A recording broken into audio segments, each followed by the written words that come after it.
Aloha guys, Kolo here, host of the podcast Warrior Women in the World of Entrepreneurship, where you're listening right now. So thank you again for tuning in. But I also wanted to tell you guys about an incredible tool that you can use for your fitness at home or in any fitness space that you have, or even if you're out on a field, you can attach it to the fence and it's super, super dynamic. It's the Anchor Fitness cable machine or cable row machine. And it's just this small, like portable rowing machine. I don't even know how to explain it. It's just a cable tool that you can bring with you anywhere. So it's going to be super helpful if you're training your team outside, if you're training maybe your private clients outside or at your home gym, or if you just have a home gym and you're looking for something that's not going to take up too much space, but give you that really nice dynamic movement that you can get from a cable machine. This is the one to go with. You can get dual systems so that you get that double action. And I'm so, so proud to be a part of their growth, and we have an affiliate code with them. So TASKOFIT11, TASKOFIT 11, and you can get $50 off any purchase of $458 or more. So, which is what you'll be spending even on the lower model, but I promise you, it's not going to be one that you regret. So be sure to plug that in and you guys can get $50 off of that. So enjoy the episode, guys, and mahalo. Aloha, everybody, and welcome to another episode of Warrior Women in the World of Entrepreneurship podcast. So I'm here today in person with Miss Emily Kwok. She is a third-degree Brazilian Jiu-Jitsu black belt in association with Marcelo Garcia, right? Multi-time world champion, right? In the PANS, or which is it? So the PANS is not the world. So we have the Mundials, that's in the gi, and then we have no gi. So I've won in both of those designations, then also in the masters category. Awesome. Also a mama of three, which is no easy feat either. And then you are the founder and co-founder of Princeton Braziiian Jiu Jitsu here in New Jersey, baby. That's right. My native place. I am here right now visiting for family stuff, and I'm so grateful to Emily. Thank you so much for meeting me today, having me in your space. Yeah, and thank you. I'm super stoked to have people learn about you and what you do and how you were able to do it. Awesome. So how did this all start, first of all? Like, when did you even get into jiu-jitsu? So, I think I started in 99, and it was not, if you'd asked me then if I would be here now, I definitely would not have seen this. Yeah. I was an art student, and I was working out, a few times a week, pretty hard. And I was not sort of getting my desired results. So, like, I didn't look or feel the way that I wanted to feel. And I stumbled into jiu-jitsu because I was really terrible at boxing. And this was just a different way to try a different kind of activity. Sure. But once I started it, it kind of grabbed a hold of me because it was very different for what was new, what was happening at the time. I think we were much more acquainted with, boxing and kickboxing and karate. And mind you, this is also kind of like before UFC, like before MMA was like really a big thing. So we had a much more, I think, traditional notion of what martial arts would be. But I started doing it and I just really enjoyed it. And I think I had played a lot of group team sports growing up in high school. Okay. And I thought I was a really bad athlete because I was not good at team sports. And so, I was not good at team sports. I was good at tackling people. Yeah. I ran an exhibition girls rugby team in high school that I was half decent at. That's awesome. But it's interesting because I think that when we relate to sport, we don't always think about whether it's individual sport or team sport. Right. And they are very different things. So jiu-jitsu helped me, I think, recognize that I could be an athlete. And I think that's what made me want to continue to pursue it. So I trained for a long time in all sorts of different places. I competed starting very early on in my journey. And now I'm here. Were you in high school when you started jiu-jitsu, or how old were you? I was like 19, 20. Okay. Yeah. Later too. I was in college. That's about when I started with Jeet Kune Do. Mind you guys, I know I was talking about the competition before. I don't know much about it because I'm still like super senior white belt in jiu-jitsu, which is a part of Jeet Kune Do. And I absolutely love it. But like I said, it's just, we've had a long relationship, me and jiu-jitsu, but I'm just trying to get better, and I'm glad I did that first too. So it was around the same time that you kind of delved into it. So when I was like 19, 20, that's when I kind of started taking it a little bit more seriously. So when did you decide to make your own business here? Like, how did that even become a thing for you? You went from not even thinking that you're a good athlete in general to finding jiu-jitsu, and kind of like, I know how martial arts can take you on a path you didn't even realize would take you. Like, so how did you come about that? So yeah, it's interesting. I think that the real thing that we're after in doing martial arts, although it's not so obvious, is a deeper level of understanding of the self and building self-awareness. And when I started doing Brazilian Jiu-Jitsu, I was young. I was naive. I was trying to figure myself out. And I think through the medium of martial arts and confronting myself over and over again in competitions, it led me to believe that I was probably capable of doing more than I thought I was. And I've been told for many, many years since I was a teenager that you're not going to be, I remember my aunt saying this, you're not going to be an employee for somebody else. Like at some point in time, like you're probably meant to work for yourself. Interesting. And I might have been like 16 or 17 when she first said this. And I took great offense. And I was like, what do you mean? Like, does that mean I'm not desirable? Does that mean that there's something wrong with me? She said, no, like you're meant to have your own business. And I had also been told in high school, we had a class called career prep, and the class was designed to help teenagers understand what they needed to do in order to have a career, how to put your resume together, what are interview skills, how do you present yourself? And in that class, the teacher had said, your generation is expected to change careers, not jobs, but full-on careers 7 to 8 times in your lifetime. Wow. You are not going to have a job and a pension like your parents did. Yeah. You're going to be like, you might be a garbage truck driver and then a school teacher and a lawyer, like things that have nothing to do with each other. Right. Or seemingly. Yeah. And so I was like, So I think from a very early age, I kind of adhered myself to this notion of I need to be adaptable. I need to be self-sufficient. It's not a wise thing to sort of rely on a structure or system. Right. Because it could break down. Yeah. And so, jiu-jitsu competitively in my heart took me to Vancouver, to New York, to Japan, all places where I was doing other things. I was teaching English, or I was, interning. I was living life, and jiu-jitsu was just a big part of how I was exercising that. And is that how you were able to get to those places? Like you were? No, I always went for another. Yeah, I moved to New York because I wanted life experience, and I thought I was going to be a famous artist. Sure. I was in art school, and that's what I came to New York for. I moved to Japan because I couldn't go back to New York. I didn't have a student work visa anymore. Okay. And I moved there to teach English. And jiu-jitsu was just a huge hobby in my life, but it consumed me. If I wasn't working, I was training. And so 2006, I got the call to move back to New Jersey. Okay. I'd spent a year living in Tokyo. I was living in Vancouver, trying to figure out how to come back to the US. And you said you were born in Japan, but born in Japan, raised in Canada. Sure.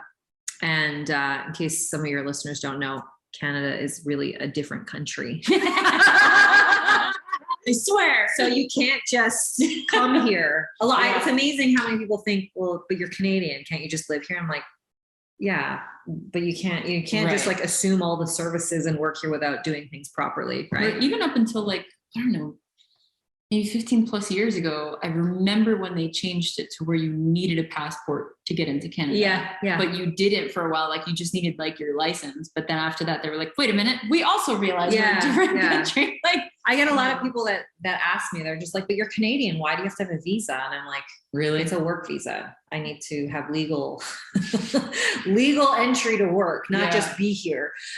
So anyways, I got an opportunity to come back in 2006, and I did. But at that point, it wasn't because I was going to be an artist anymore. It was, I want to get back to the East Coast. I loved the energy of New York City. I wanted to be around here. I wanted to grow roots here. Yeah. I suppose there was also that internal notion of like, if you can make it in New York, you can make it anywhere. Yeah. And there's always been a big dreamer inside of me that wanted to do that. And so I moved back. I started training more seriously. And I was a purple belt at the time, and I was winning competitions, local competitions. Sure. This was before the IBJJF, which granted, is probably one of the bigger, more respected organizations in jiu-jitsu, had expanded their reach, and they were not really present in the United States yet. They weren't really present anywhere except for Brazil. And in 2007, they moved the World Championships to California for the first time. Okay.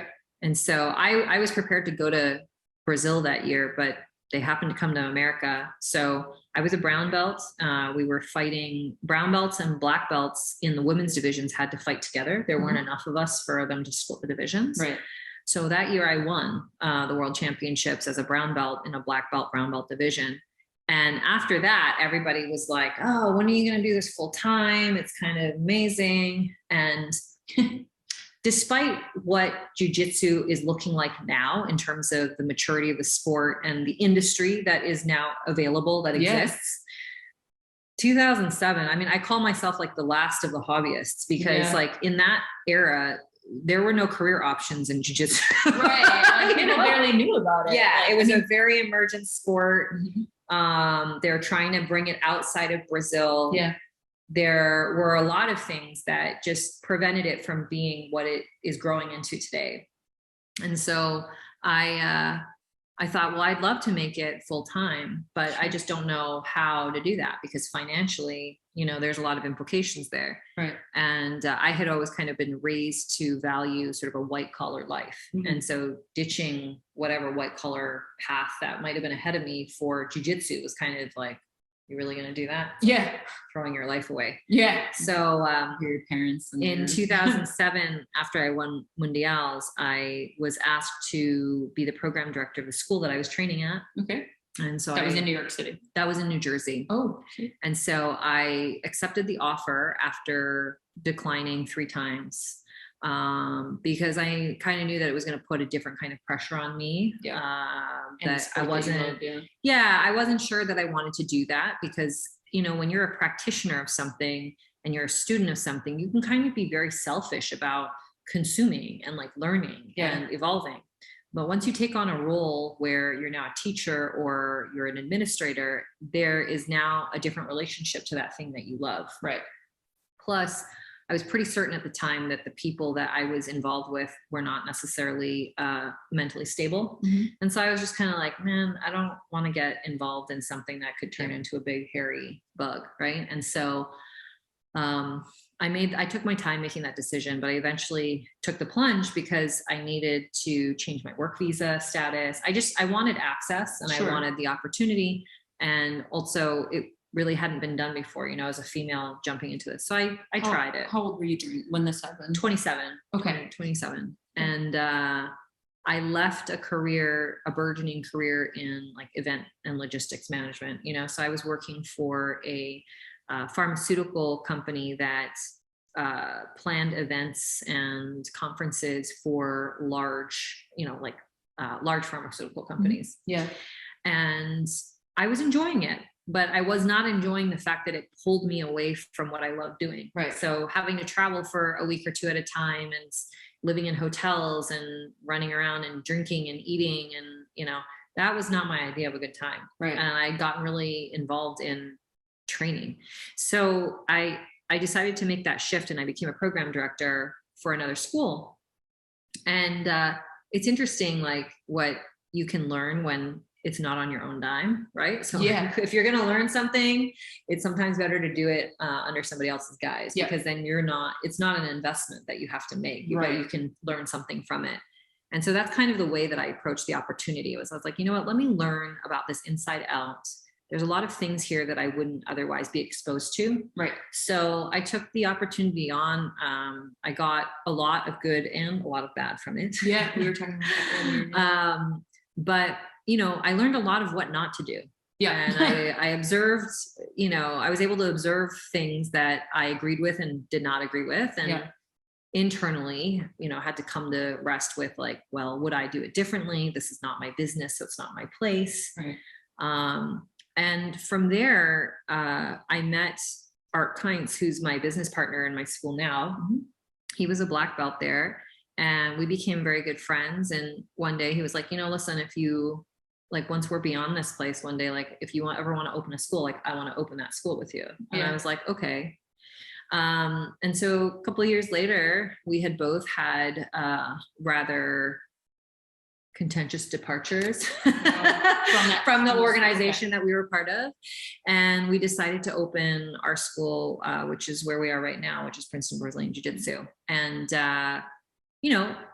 his expression, he had been a former narcotics detective for many years. And so much of his background was in the real self-defense nature of this art, right? I was going to ask you about that. And he's done lots of Jeet Kune Do and Kali and a lot of the different fighting arts. And so he brought a different lens to it than I did. Yeah. So I came to this with much more of a sport background. And so in which both like definitely have like their position in jiu-jitsu. Like it's definitely amazing to test that sport, like in a way that not necessarily that safe, like you're obviously putting yourself at risk, but you're able to test yourself in that way and also have the knowledge of that self-defense aspect.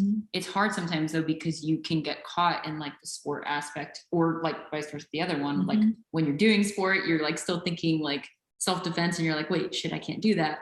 But then when you're in sport and you're in a self-defense situation, like some of it will work, but your thought process might not think of certain things because you're like, oh, that's illegal or something. Well, yeah, so much of it I think is context, right? Because now you even have gi and no gi, and you have, competition for points or submission only. I mean, I think it's all just, it's a matter of different dimensions, a spectrum of things that you do.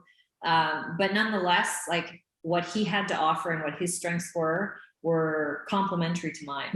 And so I thought, and also being a female, I think it's important to add.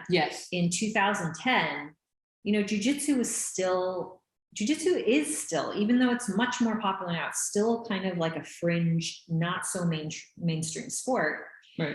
And at the time, I actually didn't think I could open a school by myself because I felt like I'm a woman who wants to come learn from me. And that's not because I didn't feel that I had decent jujitsu, but I just wasn't sure that in what was largely still a male dominated industry that men would want to come train with me.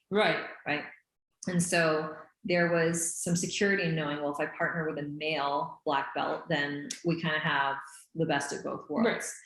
And a big part of my impetus and mission in doing jiu-jitsu and having my school is to normalize women at the front of the room. Not a room of women, not a room of children, but a room of anybody. And it's not to say that all women or all kids is bad, but I just think that, I don't believe in like demanding equality. I think so much of it is demonstrating that you have the capability to be there. And what I've really observed over the years is when people come into your school and they think about training, I mean, first of all, if they'll even walk into your school, most people are afraid to even cross that barrier. But I really think that a lot of us look at whatever it is that we want to do and we go, is there someone like me that's doing it? And if they can't see someone like them, who then allows them to see themselves, they go, oh, this is not for someone like me, So you get like a 55-year-old executive that comes in and says, I kind of want to try this, but oh, is this just for my son? Is this just for my kids? No, actually, there's like 5 other people on the mats, just like you. You can do it too. So anyways, that's what brought me to building the school. And we've been in business now for 12 years. Congratulations. Thanks. And in this space, what you said you were looking for specifically, you guys had started out in a different space. There was, you said there was YMCA and YWCA? So originally we had started out in a complex that was 2 buildings, but the 2 buildings were shared by 2 organizations, the YWCA and the YMCA. And they didn't really get along well. And so we were there for 5-6 years growing our program. And then when those 2 organizations decided to, redraw the lines, our business model didn't quite fit into where they wanted to put us. So we decided to leave. And at that point we had generated enough of a base margin of profit that we were like, okay, we could probably handle this, because I think that also you can't run any business. You can't be an entrepreneur if you're not willing to go all in. But if there's a way to reduce the risk, then you try to. And for us, it was profit sharing and sort of subleasing a space where we didn't have to dedicate a huge amount of startup costs. So a lot of what we've built was built off of like $2,000, right, you know, and a lot of elbow grease and a lot of sleepless nights. But we didn't have to we didn't have to pull together like $60,000 of, you know, investment in order to open up our gym. So for those who don't know, I know I asked you this earlier, but what profit sharing obviously can be what it sounds like, right? Sharing the profit, but exactly how is the breakdown of that for you guys? And then I want to kind of even go back a little bit further on how you even approached the YWCA, like, because there's sometimes like even me still, I'm like, okay, well, there's so many options out there. Like, where do I even begin? Like, what's going to be the best option? And a lot of it obviously is research and just reaching out. But how did you guys find yourselves within that opportunity? Yeah, I think really, like, just for anyone that's contemplating business, any framework, any construct is possible. Right. You know, anything is possible. It's just, how do you find the right person or organization or place to align your interests? And Art was dabbling in judo at the time, and he was a bit friendly with one of the instructors who had said, hey, like, do you want to, maybe you should ask the Y if they want a jiu-jitsu program. And, you know, whether you have a YMCA or YWCA close to you, a lot of these types of community centers are built to create programs for people to come participate, people to gather together, whether it's swimming or nursery school or basketball. And so they had some racquetball courts that were not being used. And they weren't big spaces, but yeah, they were about like 900 to 1,000 square feet. It was enough for us to throw some mats down and have a class. Right. And so we proposed to bring in a jiu-jitsu program, and we asked, you know, they asked us, well, is there anything that you need from us? And we said, well, you know, we'd love some help with the mats, and, you know, we could provide everything else. And so the Y had helped, they put in the big investment of buying mats, which is one of the biggest expenses that you have when you start off running a school like this. And in exchange, we said, okay, like, in the beginning, we will do, if you're open to a profit share as opposed to an hourly rate, we will, up until we get 25 students, you will have the lion's share of the profit margin. So, you know, if we bring in 10 students or if we bring in 20 students, then you guys will have, you know, 70% of the profits of whatever comes in from our program. And we just kind of set different number markers. So we said, once we got to 50 students, 75 students, 100 students, they would still be increasing the amount of revenue that they were making. Right. But because we would be doing the work, bringing people in and organizing the program, we would also be equally rewarded. So it's kind of like, as we grow, you will grow, right? And as we make profit, you'll make profit. And you don't always find that either. So it's also ensuring that you understand that, like, which I wouldn't necessarily sometimes, and not just me, like other people out there, it's like, oh, well, just need the opportunity to have a space or something. But, you know, I've had enough experience with like corporate, like working at Equinox, like as a personal trainer, and like how much they would take away from like the lesson. Like if you were like tier 1 in their program and tier 2, it's just like, something about this doesn't exactly seem right. Yeah. So, and this is kind of what I mean about alignment and like knowing how you want to grow and aligning yourself with an organization or an individual that feels similarly. Right. Because I do think that to have I think our particular business deal was exceptionally uncommon. Right. Because I think most individuals and organizations tend to have a scarce mindset of how much can we leverage their program and make more money for us and like not share with them. Right. Yeah. Or like a big corporation will just be like, okay, like they need us to establish themselves. Right. So if they need us, like, let's see what we can get away with. Right. I think you have to be partnered with a more abundantly focused individual organization to have something where it's like, I grow, you grow. Yes. Yeah. And to have the trust to say, do you trust that, like, if you let us have more freedom, then you will benefit from that. Yeah. It's unfortunate that I think there's a lot of trouble with leadership today where we approach leadership and partnership with skepticism, as opposed to trust. And not just in business, right? Like that can be in like personal relationship. Yeah. Sit back a little here too. Yeah. And so I think that who we were working with and the timing of what we were doing at the Y, it just happened to be the right time. And it worked really well in our favor. Now, that being said, I don't know if that model works for everybody else. Like you could, maybe you're not at a Y, but maybe you want to start a jiu-jitsu program and you go to a karate school. Right. And the karate school is like, yeah, great, do it, or they see you as a threat and they go, no, I don't want you to do this because now you're going to just build a program here and you're going to open up across the street from me. Exactly. Yeah. Right. And take my students. That's their main thing. Yeah. Which, yeah, that's a potential scenario. For sure. And it has happened like to those out there who are like, no, it's happened. But at the same time, it's like, I think we're also nowadays, especially building towards more like working together in collaboration, but it's taken a long time and there are still people out there who will screw you over. So it's making sure you have people that have your back. But I think it's coming from an informed perspective, sure. Right? And it's also like, if that is your model and you go to the karate school and you say, very honestly, I would like to build a program here. Eventually my dream would be to open up somewhere else and have a full jiu-jitsu school. Yeah. But maybe we can partner in that. And if I open up a jiu-jitsu school in 3 years, your students will always have like a great discount, or, we can interchangeably come teach seminars or cross-pollinate, whatever it may be. But like, I think that a lot of people are very limited in how they think about who benefits from what. Sure. And so I would just encourage people to think about all the possibilities for growth as opposed to all the possibilities to take advantage. Right. And it's very hard too, because it's like some people have had to some people have had to fight very hard in their life to achieve what they've achieved.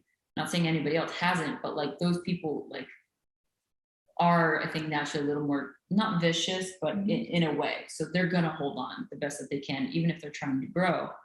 And it's kind of hard because it's like, you can see where that comes from. And there's definitely like a strength in that, but there's also, like you said, there can be a limitation to it. Yeah. And I think that for a lot of people, they don't realize, so most of our behavior is predicated upon past experience. Sure. Right. But like, if we have 1 or 2 experiences doing something, that's actually not the standard or the rule for how it will always be. Right. But it's easy for us to cling to that. Right. So if you say, I tried this once, but the last time I did this, I got shot down really badly. Yeah. Then that informs your perspective when it comes around again. And you go, well, I'm not going to do it this way again, because the last time I did it, this is what happened. Mm-hmm. Now, subjectively, from your perspective, it's like, yeah, you did get shot down, that kind of stuff, right? But if you look at it from the other side or above or below, somebody could say, yeah, but that was like 1 out of 1. Right. What happens if you do this like 4 out of what? Like right. four times over? Is that always going to be the same result? Or was it just that one time it happened to be like this? And so I think for a lot of us, when we are trying to evolve as leaders and as entrepreneurs, we can't allow one experience to singularly define everything that's going to happen forever and ever. So, and that's a difficult thing to do, is to like stop, take pause and say, okay, this is what I think will happen because of this that happened to me before, but is that truly the be all end all of this situation? Or are there other things that could occur? And also, how can you change that? Right. So there was going somewhere, my brain totally went on that one. But aside from what I was about to say, jiu-jitsu and martial arts helps with that immensely, because you learn right away, like, more or less, you're going to get shot down. Not even necessarily in a negative way, but especially in jiu-jitsu, like, you're just trying to kind of survive, and you're not going to submit anyone most likely, like right away. Like coming from me is what I felt like. I get submitted a lot, and it's very frustrating because I'm super competitive, which I've talked about a lot on this podcast. But I'm a very competitive person, and I would get really, really down on myself. Like, okay, I'm a higher belt in this other like art that also incorporates jiu-jitsu. Like, why the fuck am I not better at this? Like, and how does this keep happening to me? I feel like I'm falling in the same trap every time, but not realizing like, okay, maybe I was moving different, or more, maybe it took longer for them to get that on me. Or maybe it took the same amount. Maybe I'm just like a slow learner for certain things in jiu-jitsu. But the more you keep going and learning, there will be a moment where you're like, oh, okay. And then it gets just a little better, only a little. You're still maybe not submitting people yet, but maybe just one day you'll get that submission and you're like, fuck yeah, let's go. Well, I don't know how it is with some of the other disciplines, but I will say with jiu-jitsu, because there is so much sparring involved. Yes. You just get torn down every day. Right. And so there's the notion of beginner's mind all the time. And, yes, there's depth to what you know, but there's depth to depth as well. Exactly. Right? And you can't really see that either when you're a beginner, because you're just trying to figure things out, and you don't. Well, I think it has to be a choice. Sure. The unfortunate thing is that most of us don't recognize the element that we're swimming in, right? So like most of us just think that what's happening is what's happening, but the reality is that's your perspective on what's happening. And if you change the way that you see it, it opens up a lot more. And so, you know, I could say to you, oh, well, yeah, you know, you're frustrated doing this jiu-jitsu class and you're getting submitted, you know, 5 times in an hour. But if you think about it, you know, yes, you're a master, or you're an expert in these other disciplines, but you're also like day 20 in jiu-jitsu. Right. So be patient with yourself. And it is separate, even though there's a lot of similar things, like for sure, like I can get certain things a lot easier.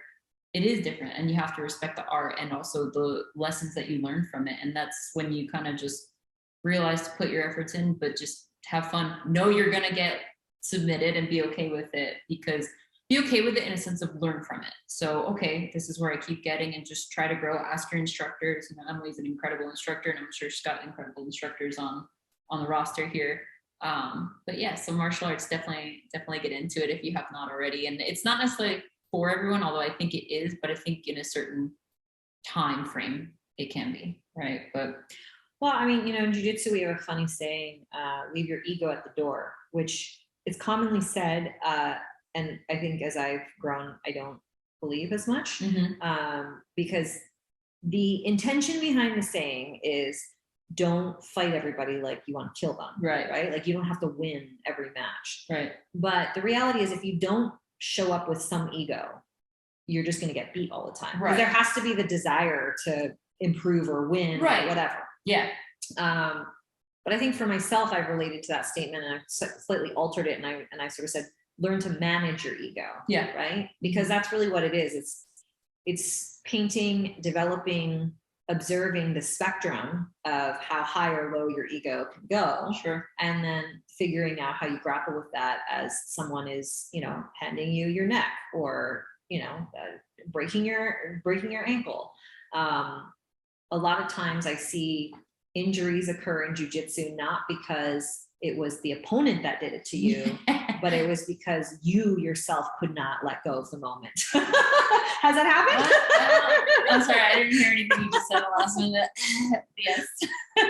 Yeah. As I rubbed my arm, that got twisted because I didn't let it tap. But you always want to test yourself too with that, which is why sometimes we try not to tap, right? There's that whole mentality of don't tap until, and yeah, okay, it can fortify you, but it can also break you down. So there's so much to it. And like, this is coming from me. Like I said, yes, I am higher in one discipline, which has a lot to do with others, but I'm definitely still growing and learning in this one. But going back to managing ego, how has that helped you within your business practices as well? Oh, immensely. I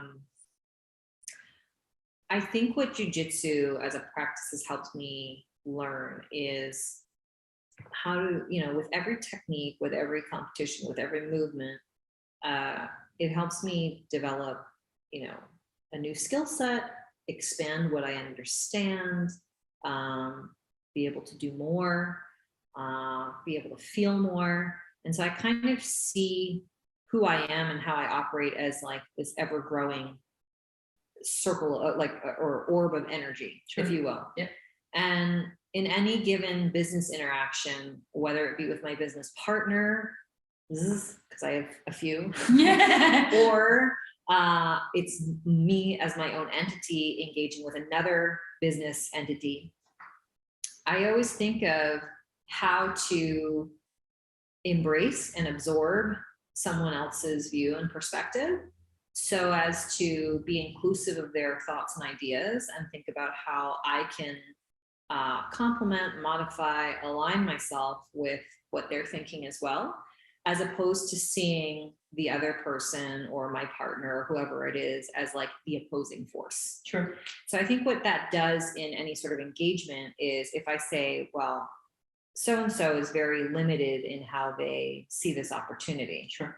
Then I can kind of embrace whatever friction I feel and think about how I might generate a more abundant response to it. Mm-hmm. So I recently had a situation occur where I was negotiating something with an individual, and I'd done a bunch of pro bono work for them. Mm-hmm.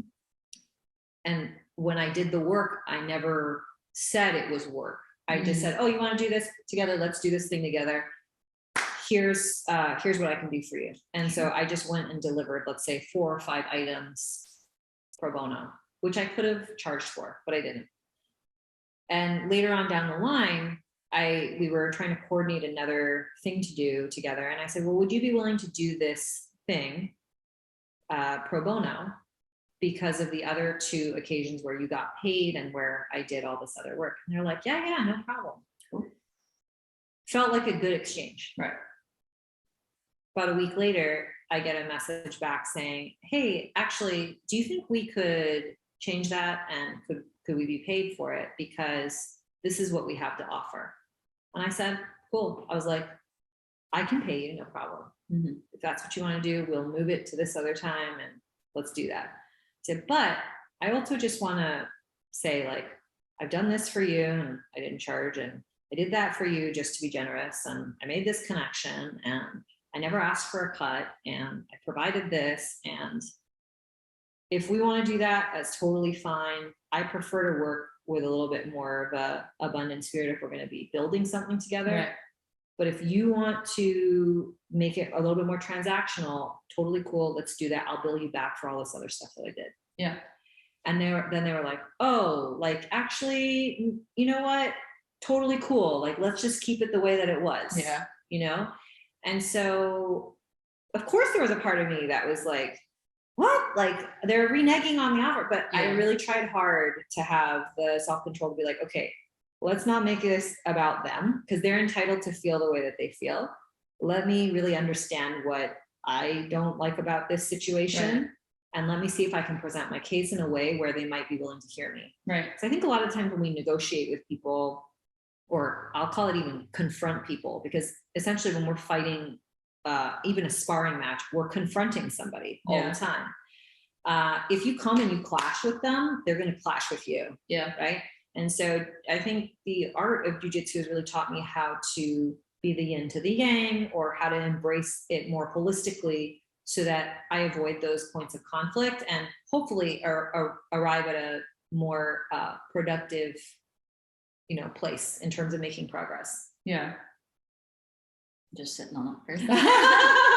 Like, yeah, that's true. My brain went into like just rolling, being fluid, and jiu-jitsu is, they would say it's like low impact, even though there can be a lot of impact, but it's because there are moments where you can definitely get into worse or better situations, and you can find your way out if you have enough practice doing it. I think the hard part with business too, I mean, and I hate saying hard, because I say this every episode too. It's like every time somebody says something's hard, they always think impossible immediately. But in this case, what I mean, it's just like with jiu-jitsu right then and there, you also have to think like right on the spot, but you can also take your time a little bit, but you don't want to stay there forever. So I guess with negotiation, like it's a little bit harder in person. Like if we were trying to negotiate it right now, which would take, I think, definitely practice, like what we're talking about with sparring. There are times where I've like tried to negotiate something and it's just like, you kind of get like presented with it so fast. You're like, oh, and then you're like later on down the road, I said this and that. So, but I think that that's also a side effect of being emotional. Yeah. And I think it's a side effect of not having comfort or depth in the train. And what I mean by that is, if you and I are having a confrontation or a negotiation of something, but I feel really well versed in my perspective, and maybe I have a lot of maybe I have very broad experience dealing with this situation. Okay. But we're talking and we come to a point where there's a little bit of friction and a little bit of heat involved. Yeah. For me, I feel like if I understand the territory well enough, I should be well prepared for any argument you give me, and I should be able to soften the blow. Yeah.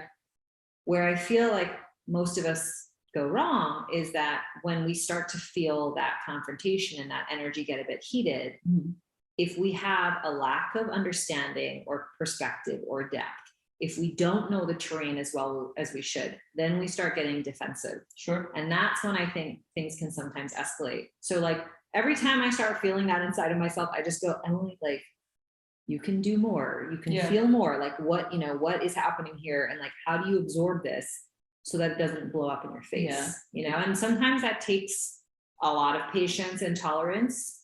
I call on my mommy skills for that because Nice. you There you go. have like 3 kids that are needling you all the time for something, and sometimes it's just not the time, right?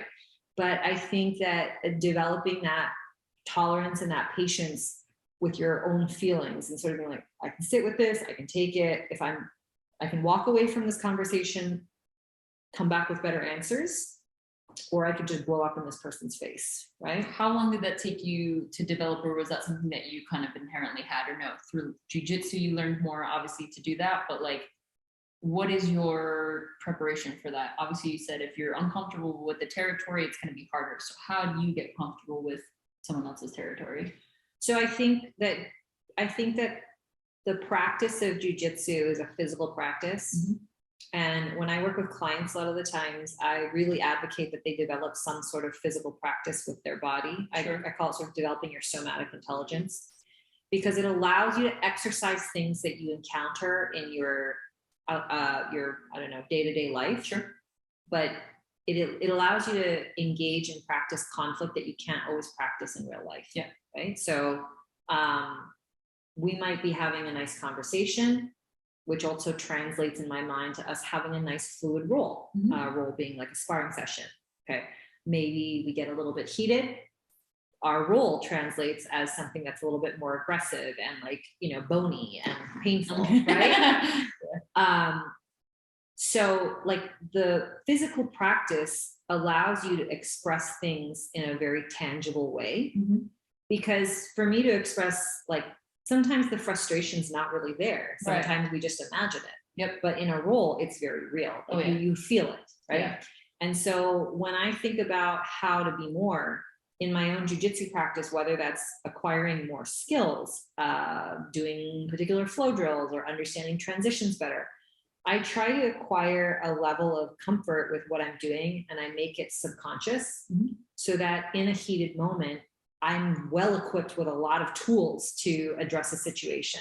Sure. And so that's kind of how I see my own practice developing, is like, okay, in the downtime, I want to take the opportunity to acquire more information, train with new people, put myself in uncomfortable situations, practice, internalize, so that in stressful situations I can perform, right? And competition does that for me. Competition is the ultimate form of, here's a stressor, you agreed to it, see what you're made of, right? But like in life, I have a saying to people where I often say, like, you either have to start living life or life is going to live you, right? And most of us, I think, entrepreneur or not, a lot of the times if we don't have a physical relationship to the self or a physical practice, we are very underprepared for the stressful moments in our life. Like, stress happens to us. Like this car accident happened to me. I got fired from my job. They made me feel that. My friends excluded me, right? But we do nothing to actually prepare ourselves for that stress. Yeah. But if that friend that talked badly about you, or the firing from your job, or that car accident turns into a choke or a punch or a kick, then it's like, oh, well, I absorbed that, but I can also move around it. Yeah. I can take that, but I can find a way out. And so I think that oscillating between those two realms is super important, because it allows someone to prepare themselves for confrontation. It allows someone to be empowered in that moment, as opposed to completely defenseless. Yeah. And so I think when you're more empowered and you have more skill sets and you understand what's going on around you, it allows you to take the emotion and the defensive feelings out of any sort of, difficult moment. It definitely takes practice though. Like, I've had those moments where, even like physically and mentally, like, I know I've trained, I know I've done all this stuff, but without that sparring or that pressure, you definitely lose it, or you feel very unprepared. Like, that happened to me in Hawaii. Like, I was just telling this to somebody. I hadn't pressure trained for a little while. I'd go, to jiu-jitsu class, but I've been hit or miss with that in the last month or so. Lots of stuff going on here, but that's an excuse. I still could have gone. But there was a moment where this chick was yelling outside, to her boyfriend, whatever it was, and she was screaming. I was at my part-time job, and we all just looked out of the restaurant, what is going on? And we all look, and she's like, what the hell are you looking at? And she starts to cross the street and we all just kind of go inside. And I was just there's two people out here sitting at the table. Should I have stayed? out here because I know, but also like, this is my, like, this is a place of work. I don't know what my level, like, I don't know if I'll get in trouble or whatever. And also like my legs got a little shaky because I was like, what do I kind of like in an indecision moment. And it was, I think because I had a massage earlier that day, but that's still not like, if I had been practicing more regularly, I think I would have felt better, or at least a little more confident that had she come in, then okay, I would have decided, or at least maybe thought quicker when I was out there, you know? And it didn't even necessarily mean I had to do anything, but rather than like kind of not know what to do, if that makes sense. But yesterday it was interesting because I've been training the last 3 days back at Anderson's Martial Arts, like where I got my black belt, and it's been great. I'm so happy, like just knife sparring, like lightly, and just changing like the variables, see who would change in the class, and drilling with my friend, like just getting the hand speed, coordination back, Muay Thai, just getting all that, and doing like sparring, okay, just boxing, okay, sparring with the kicks, punches, and just getting that balance and that pressure back. And last night I met up with one of my last friends, and she like for the trip, and we were walking, and like just this guy, like, I don't know, was cracked out or whatever, like near like Penn Station, 34th Street. And he was just kind of going back and forth and whatever. And he was over to the right. And all of a sudden, like we'd walk back and he was looking at us, and I keep my eye on him because I'm always aware of my surroundings. And like, he kind of like was like coming toward us, like fast, like for like no reason, but like immediately. And I had this huge backpack packed on my back, and it was heavy. But like, I just kind of like slightly pushed her forward and like got into position to potentially even sidekick to create distance. Like I didn't because I didn't necessarily need to, but the point was like, I was really happy that my training, even just from those past 3 days of kind of like recalibrating, like just push her forward and like be ready. And it felt really good because I was like, oh, I'm back. Like, so it's definitely nice to keep that up. And the point of that is just, you have to keep up that practice. You have to keep up that uncomfortableness so that you can get comfortable in that arena. I want to go back to, so you're talking about your clients. This is in not here necessarily, or Princeton Jiu Jitsu. You also do, consulting in performance. Performance consulting. Oh, performance consulting. So tell us a little bit about that and how you got involved in that as well. And I just want to make sure that we're doing okay on time as well. Yeah. So I started being exposed to performance consulting probably about 10 years ago. And I think it's still somewhat of an emergent field. And I know coaching in general is kind of a weird amoebus thing. And there's life coaching and psychology and all this different stuff. But really, I would say like performance consulting is really around this idea of helping people sort of develop a level of self-awareness so they can kind of get out of their own way to do what it is that they want to do. Yeah. And it's not necessarily working with people that are trying to figure out what they want to do. It's people that know what they're doing, right? So like, I'm working with elite athletes, or I'm working with a founder who's built a company, or I'm working with an executive that wants to take it to the next level. Yeah. It's not sort of that foundational stuff of someone saying, oh, like I want to make a transition in my career and I just don't feel like I'm moving in the right direction. Like this is much more concentrated with someone who has a specific goal or a way of being that they want to be, and they're just having trouble accessing that. Yeah. And much like you would train an athlete to, have the right skills and have the right diet and sleep and have the right routines in place, you're kind of working with an individual to figure out what that is for them. Yeah. Because so much of the world that we live in is really socialized, and it's you're always at the mercy of doing what everybody else thinks you should do. Right. And you listen for some reason. Yeah. And also I think, even if we're to take it into the context of being a student or an apprentice or a junior associate in a particular company, you're in the position of listening and feeling the bigger ecosystem around you. So your sensei, your teacher, your sifu tells you, you must train like this, not like that. Yeah. Your director, your supervisor tells you that's not the way you write this report. You have to do it this way. Yeah. Right. So our world is filled with all of these different constructs of how we're supposed to do things. But if you really think about it, like the people who are the best at what they do, I don't want to say that they're the rule breakers, but they've found their own way of doing that thing. Yeah. They're not doing things like everyone else, right? Like love them or hate them, you look at somebody like Elon Musk, he's doing things that other people aren't willing to do. There's a certain level of risk associated with that. Which is more fun sometimes too, when other people aren't willing to do it. You're like, shit, I'll do it. Let's go. Yeah. Well, I mean, I think that we have a hard we're raised very much in our early years to conform and to fit in. Yeah. And I think it's really hard for us, whether we're sort of, children or young adults or adults, fully formed adults, to sort of say to ourselves, that doesn't work for me. Like, I actually want to do it differently. Yeah. Or I see something through a different set of lenses, So a lot of the work that I get to do with people is really fun because it's helping them turn inward. It's helping them build more self-awareness. It's helping them understand what they're good at, what they're not good at, how to access those states. And it's really empowering work because you get to really see people thrive. Yeah. And so it's very close to, but a step away from teaching jiu-jitsu. Yeah. And it's amazing to see what humans are capable of when they're fully invested in what it is that they're doing. And I would say that, it's hard for most of us to be fully invested in what we're doing because we grow up and we have all sorts of pressures on us. Like, how am I going to feed my kids? How am I going to pay the bills? Yeah. I have to be responsible to my sister. My parents expect me to do X, Y, Z. And it's not saying live a life that's completely selfish and abandoning all those responsibilities, but it's like, how do I align all of these things in my life so that I'm living my life for me? Yeah. And I'm not just here, like, whipping butter for everybody else. Right. Yeah. Right? Because you can get caught in too, especially as women, I think, as well. Not just women, but I think especially women, we tend to get not only take on that caretaker role, but get that kind of imposed upon us. Like, sure. I mean, look, there's societal constructs of what it is to be a woman.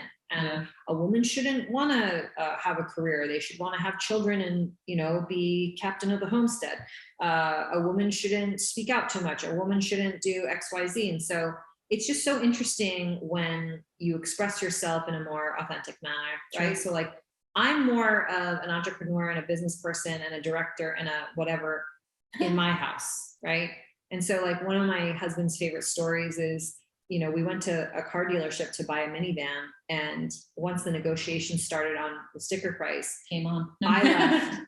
I stayed in the room and my husband left. Yeah. Which the salesperson was not expecting and didn't know how to handle, because he's used to, it's usually a meldrum. And even in conversation, it was directed at it was him talking to my husband. And my husband's like, okay, well, I'll leave her to work out the final details. Yeah. And he's like, what are you talking about? Right. And so when we walked away, I was able to knock off a little bit off the price of the vehicle. But when he couldn't come down anymore, I said, well, how about you toss in 2 years of free oil changes? And my husband was laughing because the guy was like, I can't believe this. Right. And and I was like, well, are you going to give it to me or what? And I'm like, it's not going to cost you anything. Right. Exactly. Right? But it's interesting when you do something that's unexpected. Right. And then people don't know how to behave or react to that. Mm-hmm. Right. Because they're used to something. So right. I just think it's important for us to recognize, like, we don't have to be used to anything. Like right. we can do things the way we want to. Even on their end too, right? Like the gentleman that you're like dealing with, it's just, you're right. He wasn't used to that, which is also saying something maybe about what we should do more. Right. Yeah. But it's disarming. Right. Yeah. And like, I think the point to make there is like, when it's disarming, it gives you, just like in a fight, you hit somebody with a move that they're not expecting or something that they've never seen before, but it's totally legal. And then they go, well, how am I supposed to defend that? Yeah. You can't. Yeah. You can't. You're going down. But I think that's like, it's a fun dimension to the way that we can choose to like live and present ourselves. But I don't think many of us take advantage of it enough. Right. And I think we get caught in, not we, I guess some of us get caught in victimizing ourselves or others, or imposing our limitations on other people too. Whereas like, we don't have to do any of that, like we just, like you're saying, things can happen to us, but we also need to learn how to be prepared for those things so that we don't have to panic and we don't have to be like, oh man, this happened to me again. Like I find that a lot in my family members. Like I just get that all the time. And I'm just like, can we just stop with like the victimizing? Like you have power to do something, you're just not doing it. Well, I think that's what a lot of martial arts training has been for me, which is that, when you're in a more socialized place, it's very easy to look out and blame everything and everybody around you and say, this is why I am the way I am because of all of you people. Or I can't do something. Because you're holding me back, right? Mm-hmm. But I think a true martial artist or true fighter is somebody that embodies and owns their own experience, and they're therefore accountable for themselves. Sure. So when something doesn't work out the way that they want to, they don't go, well, I lost the fight because my teacher didn't teach me the right moves. Yeah. It's like, no, I lost the fight because I didn't train in all of these other ways. And next time I'll be better prepared. Yeah. Right. And I think if we walk through life being accountable to ourselves and say, hey, this opportunity didn't work out because I probably could have done XYZ better, or the timing wasn't right, whatever it might have been. But it's not about blaming other people for why you didn't get ahead. Sure. It's about taking accountability and saying, well, how can I make myself better? Right. Which is going to improve your business. So if you guys are even looking to be an entrepreneur, if you've been an avid listener on this podcast, you've heard this a lot.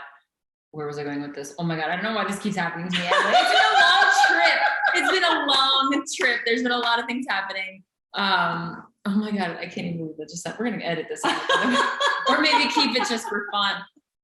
Trying to relate it back to being an entrepreneur and just making sure that you can take that and improve your business. You have, I think as an athlete, as a business person, as a person, we have to be willing to look at our feedback. Yeah. Whether it's a review or, a personal comment from somebody you worked with, or results, you know, like something didn't sell as well as you thought it would.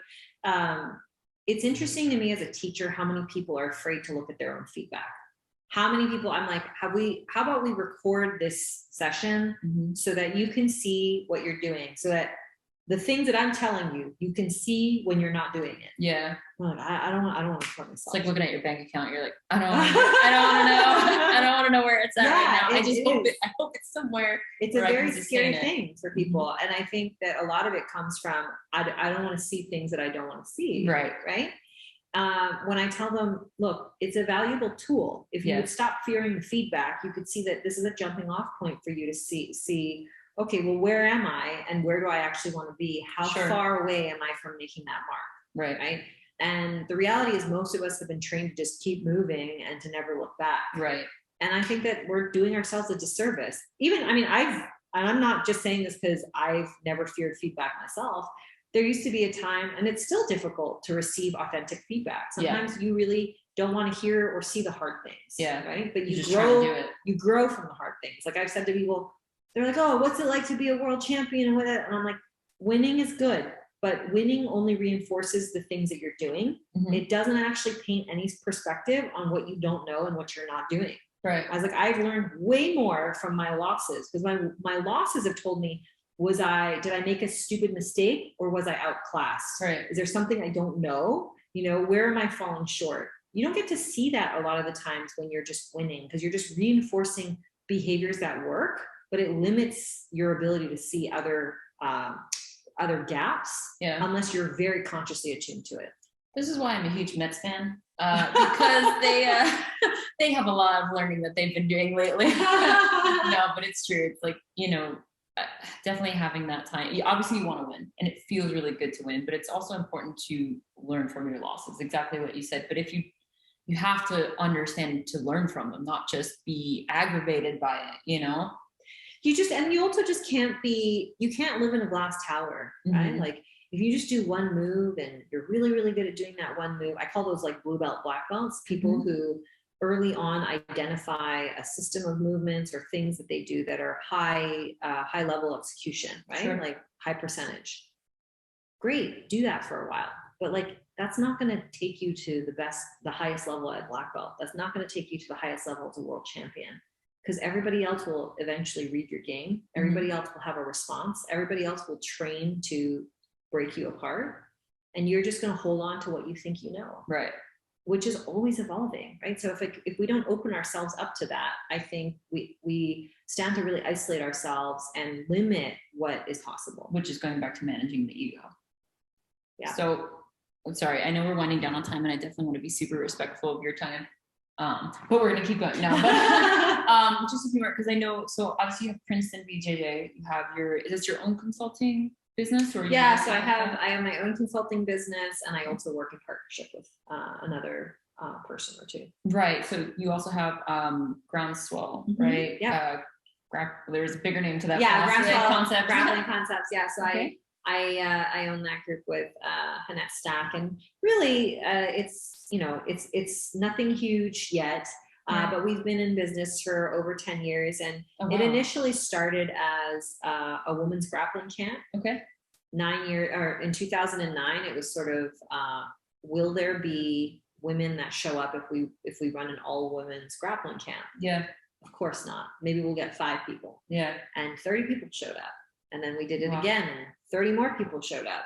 And then we were like, oh, maybe this is a market. Sure. And so for a while we were very active, running 3-4 camps a year, gathering women in different parts of the country. And then it kind of started to expand when we would get women coming and saying, well, my boyfriend or my partner or my teacher was like, how come we can't come? Sure. And so that was a really interesting moment, because it kind of said to us, oh, okay, like what we have is not just seen as value amongst females, but other people want to come learn from us. That's cool. So we started expanding our offerings to doing co-ed camps at times. Yep. And that might not be everybody's cup of tea, but it's not about excluding people, right? And it's also a call out to people who respect and value what we as women have to teach, and say, hey, like I could learn from anybody, or I would love to learn from a woman, right? So we've been doing that over the years, and we've toyed around with other models of working, like whether we want to start a podcast or do other types of consulting and other types of services. But it's mainly just been a way for us to work together, because she also has her own school and her own career, and it is an opportunity for us to kind of build something outside of that. Sure. I think actually one of them, if you're in the partnership I saw with the flyer the last time, I think I've actually taken a virtual class. Oh, cool. I don't know if they don't want to be named or whatever, but she had done a virtual seminar during the pandemic. Yeah. She's so cool. I'm going to say her name. You can cut it out. Yeah, Shazari.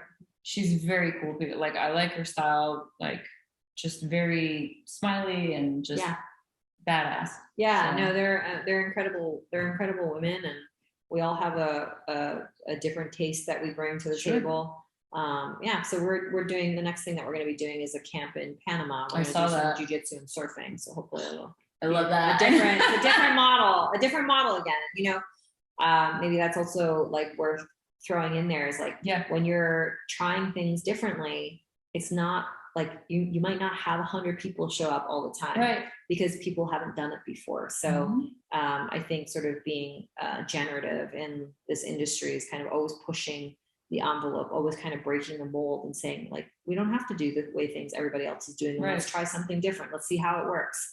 And to me, that's a lot more fulfilling, because it feels like that's where I want to take it. Like, I don't want to just sit and do the same thing over and over again. And I think that's an exciting place to be.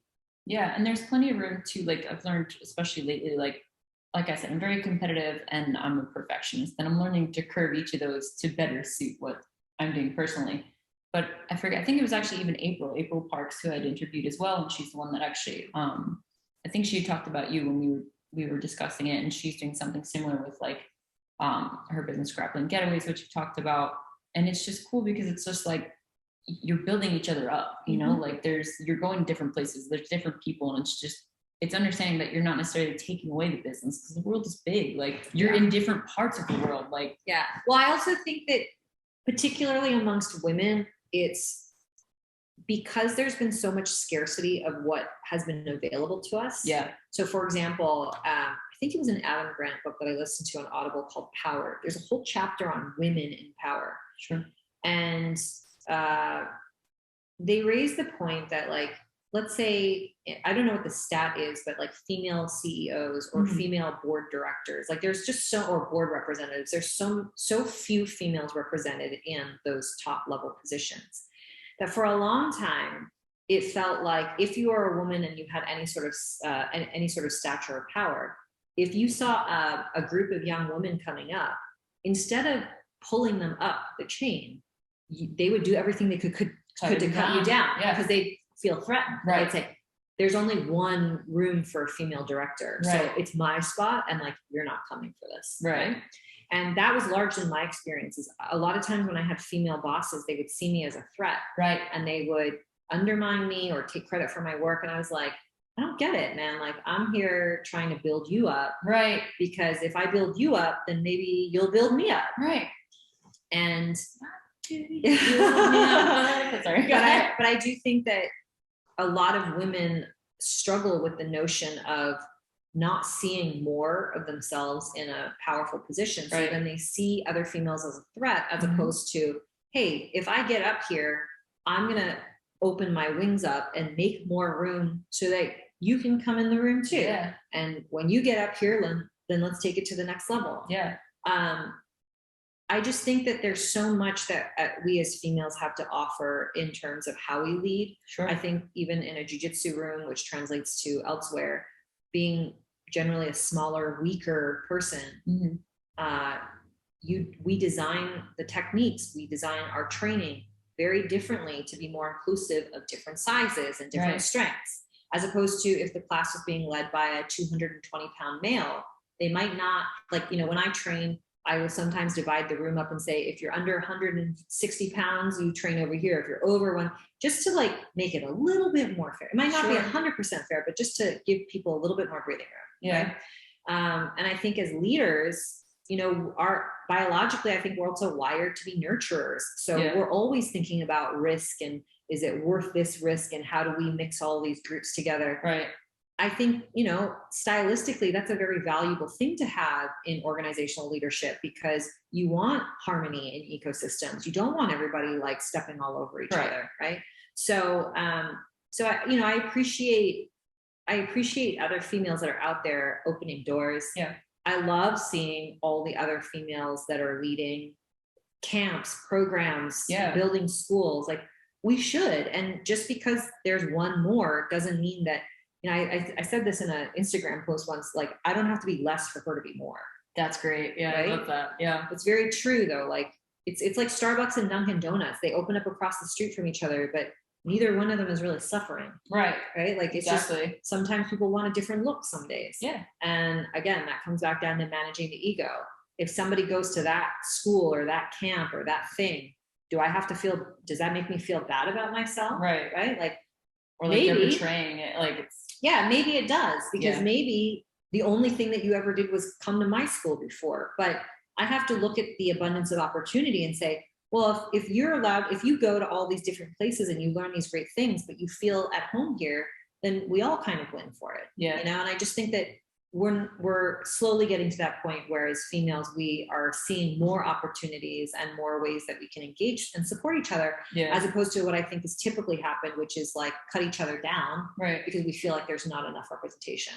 Agreed. And it does create more opportunities for partnering and just working together. And I mean, you're right. Like, it should be men and women and anybody feel comfortable training with us. Like, even this podcast, like, I've talked about it, and of course, obviously with the title, like, people tend to think like it's just for women. I'm like, no, I'm showcasing these women, right? These amazing women who've like been able to build these things, but anybody can listen and should listen. There's so much value in all of these conversations. And I'm so grateful, like, for your time and anybody else I've ever interviewed. Like, I'm learning so much, which selfishly, that's really why I'm doing this. But, I really want to be able to share this with everyone because they might not have the opportunity to be able to find people who can give them this opportunity to learn for free. Like, this is a wonderful podcast, like, if I say so myself, but because of the guests who come on, and I'm floored by, like, you agreeing to it. Like I said, April at Ivy Mixed, who's a mixologist in the city, like a friend of mine, Lynette Marrero, an author who's like one of my favorite authors, come on. Cool. I'm like, how is this possible? Like, it's just me. But that's it, right? Like, we're all here to do something. And just because somebody's like this big time star or whatever, like, they had to come up from somewhere. Like, the last question I want to ask you with this before I kind of get into this, like, did you find any huge issues for you? I know we did touch upon this, being a woman, and if you don't mind, like, being an Asian woman in the industry, like here in the States, like, did you have any issues specifically from that, or no, it was pretty smooth for you? So there's hope you don't mind me asking. No, I'm happy to go there. There's a Marcus Aurelius quote that I'm gonna butcher, but some part of the translation is like, if you don't see yourself as a victim, you're not a victim. Mm-hmm. If you don't see yourself as harmed, you won't be harmed, right? Yeah. And this is not to say that some people are not violated, right? Like I'm not taking away from people who have experienced trauma or been put in some sort of dangerous circumstance they didn't ask for. But myself, I try to orient my approach in life to not making an issue of the issue. Right. If that makes sense. Yeah, absolutely. So I could be a proud Asian woman and be out there for Asian causes and be a female this and be part of the Me Too movement. But I feel like my approach on all of that is to transcend like this or that, or being part of this group, or identifying myself as only this. I can just be all of it. Right. And if I can be all of it, I don't need to say it. Right. Right. And so, yes, there have certainly been times where I've been asked to be a female leader or an Asian American representative, and I'm happy to step in and do that. Right. But per se myself, I try not to make those identity factors. I try not to lead with that. Yeah. Because if I lead with that and I label myself as that, then I feel that it limits the way people can receive me. Yeah. And I could be wrong, but I think I'm okay in sort of assuming that the general interpretation of people's encounter with me, particularly men, is like, I think there have been a lot of men that have trusted me and pulled me in, especially when they experience problems, maybe dealing with women or not knowing how to handle a circumstance, because they're like, you're not pointing fingers at us and saying that we're trying to do something wrong. Exactly. And I'm like, no, because I owe so much to men. Right. I owe so if we're gonna call me Asian, I owe so much to Caucasians. I owe so much to whatever group, right? Yeah. And I just don't see, for me, the point in isolating all of these different identifying factors. Yeah. Because I think that when we start doing that, we can sometimes exclude people that we don't think, like we think that we're using the terminology to include and be inclusive. I feel like sometimes when you start doing that, it excludes. And my vision and my purpose, I feel like, is to, raise the level up, but do so in a way where I will just go be me. Yeah. You have eyes. Use your eyes. You can see I'm Asian, and you can see I am a female, and I have children, and I have a husband. Like, this is how I choose to live my life. I'm not going to give you the language to interpret who I am. You can just receive it. Yeah. Awesome. Well said. I appreciate that. I mean, I think very much the same way, right? Even in Hawaii, like, obviously I'm not Hawaiian. Like, even the people who live there, like, aren't technically Hawaiian all the time. Like, they could live there, they're born there, but they're a resident of Hawaii. Like, they're very proud, like, lines of blood, like, that run there. And they're very, I don't want to say sensitive, but like sensitive in a cultural way. Tribal? They're tribal. Yes. And I respect that. Yeah. And I'm, like I said, my undergrad was modern languages and cultures. So I respect that. And I want to contribute in the best ways that I can from my culture and background without imposing, like sharing is what I want to do. If they want to learn, but I would like to learn, and I'm willing to receive those lessons. Hopefully in a healthy way, not learning lessons the hard way, and that's just what I'm trying to do there. Like, I didn't want to just be another, like, holiday, they say, like, on the island. Like, I want to be able to contribute and give back to the community, no matter what I look like. But, there are some things that I'm sure, like they say, like, white privilege and all that stuff exists. And I'm not saying it doesn't at all, but I know people who do. And I'm like, I understand there's differences, and there's certain things that I don't have to necessarily look out for that other people do.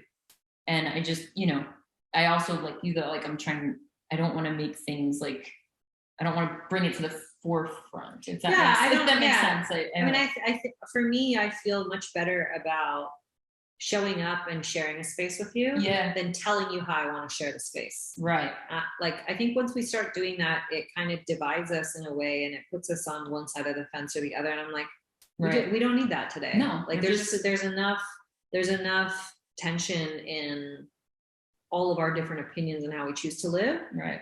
I don't personally want to draw attention to that over, like, just being here. Right. And just enjoying, like, conversations and martial arts and anything that's out there for you guys. So, but that's not to say that, like, I don't appreciate that I 1,000% appreciate and recognize when people reach out to me and they say, oh my God, like I'm super inspired, or thank you so much for being for doing what you've done for women. Sure. Or as an Asian American, it's so amazing to see you up there. Like, I love that. I love that you can see part of yourself in what I'm doing, but I'm not doing those things to be that. Right. Only. Right. Like, no, we can be all of it. Yeah. It's more of a byproduct from something, which is a great byproduct, but you're like, that's not my main goal. It's great if it happens, but like, I'm doing this to do it. Like, yeah. Somebody said that to me, and right after this, I want you, if you can, to just let our listeners know like where they can find you. Sure. Definitely come check out the school if you're in Jersey, or even just visiting. I unfortunately didn't have enough time to come take a class, but hopefully next year, yes, I definitely want to. So, and I will be so happy to. So hopefully you'll come out to Hawaii too. Yes. And you also have a seminar coming up in London, don't you? Yeah, so I have, well, do you want to ask your question first, or do you want to? I'll ask it again after this. Yeah, no, I'm doing a bit of traveling. So October 10th through 17th, I'll be in the UK. I have stops in London, Belfast, and Brighton. Awesome. Belfast is in Ireland. So yeah, we'll do a little trip over there. Yes. And then in November, we're doing camp in Panama, and then after that I'll be doing a seminar in Lexington, Kentucky. Perfect. So yeah, just in time for bourbon season. Oh yeah, just started liking old fashions too. So where can people find you? What can they reach out to you for? Obviously, like you said, peak performance. Like, you don't have to be a martial artist or an athlete to get better at what you do with your business or anything else. So if you can just tell our listeners where they can find you here, there, and for your Groundswell. So I guess the easiest place to funnel through would be to go to my website, emilykwok.com, which is KWOK. Mm-hmm. Phonetically, a lot of people like to put a Q in there, but it's a K. If that's hard, you can also just go to Emily Kwok BJJ on Instagram. Sure. Or Princeton BJJ on the web. There's enough propaganda and paraphernalia out there. Yeah, and I'm gonna put it in the show notes too, so no worries. Like, it'll all be in here. And then you have Groundswell Concepts as well that they can go to, and so everything's located on there. She also has an incredible podcast that I've loved listening to. So please be sure to look out for that. The Master and the Apprentice, right? Yeah, and it's kind of taking like a step, deeper into this terrain of like, how is it that we've come to learn what we learned about whatever our discipline is, whether it be music or art or martial arts or fine arts. And when is the moment that we sort of evolve from being a student, evolve from learning and acquiring knowledge to internalizing what we've taken from these experiences and making it for ourselves?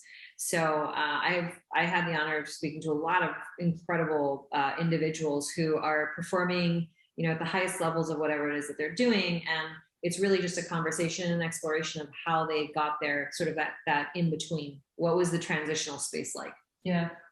Yeah, I've loved it. I definitely love the surfing episode. Annie Reichert, she's amazing. Yeah. And also somebody, I think, in another jiu-jitsu person, Dominica. Dominica. She's I started training her when she was a wee little thing. No, I know, I heard that, and I was like, oh my God. But guys, definitely listen out for that podcast. Emily, I really can't thank you enough for this. This has been so much fun. Thanks for being patient with me. Oh my God, equally. So like, we were like, what are we doing? How are we filming this? I was like, I don't know, we'll see you Zoom, it'll be fine. Because again, I'm in New Jersey, all my stuff's back in Hawaii, but I'm trying to do this more in person, just to, this is your space, and I'd love to showcase you guys in your space. And I hope this helps all of you out there who are listening, and try to tune in almost every Monday. Past few weeks I've been doing family stuff, so you haven't gotten, I know it's hard. Life happens. Life, but just learning to try and be prepared. So, but try to tune in every Monday for another warrior woman in the world of entrepreneurship, and we'll keep bringing them, and hopefully, they'll be as amazing as Emily and just devote their time and just tune in. And thank you again. Thank you. So, aloha guys. See you next time. Aloha guys, Kolo here, host of the Warrior Women in the World of Entrepreneurship podcast. Please be sure to like and subscribe to our YouTube channel, as well as download our episodes. You can download on Spotify, Apple Podcasts, any of those, And it really helps us to grow and be able to have more guests on here to be able to share their experiences, their knowledge, and understanding of how to create a successful business, which we are all trying to do or thinking about doing. So again, whether you are a first-time entrepreneur, you're trying to build it now, but don't know where to start, or you're a successful entrepreneur already and you're looking to work with other entrepreneurs in a certain field, we have people on here from all different walks of life and different types of businesses. So please be sure to like and to share these episodes, your favorite ones or any ones that you just are really feeling that day. So be sure to share those and tag us in there. You can tag us at TascoFit. And you can also hashtag WWWE podcast, or if you want to spell it all out, Warrior Women in the World of Entrepreneurship. So just hashtag any of those. And we really, really appreciate you guys. So please help us out with that. And we will keep bringing to you more guests so that we can continue to learn. Aloha, guys.